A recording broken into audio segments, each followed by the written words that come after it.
जई भीगे छौड़ी ससुरारी तब सहिया लगई तहु के बारी। जब जई भीगे छौड़ी ससुरारी तब सहिया लगई तहु के बारी। रोटे खाई के पियाज बड़े लगत रियाज दर्द ढा दे तो तोरा यंगे यंग मारतो जब सुताई के पलंग बगे छोड़िया मारतो जब सुताई के पलंग mix by Guddu Gudesh DJ विकास रीगा सीतामढ़ी।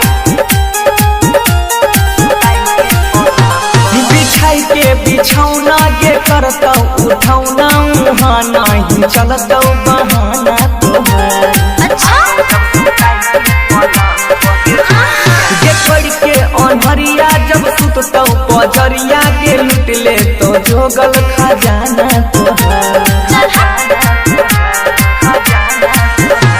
जे छौहे के चढ़ल जवानी सब हो जैतौ गे पानी पानी गले पड़तौ गे रोज बके नया नया पोज करतौ नहीं भरोसा तोरा धन पर। मारतौ जब सुताई के पलंग बगे छोड़िया मारतौ जब सुताई के पलंग पर। Mix by Guddu Gudesh DJ विकास रीगा सीतामढ़ी। अभी छी कुमार गे बनै छी दुलार गे मनै छी ओ मारै ले दौड़ै छी गे। जब रहभी न छुट्टा गे ससुरा में खुट्टा देवी अपना सहिया के गारै ले गे। कतल कहमर हो जैतहु के ढीला देखतो बंसी तोहर लाल पीला।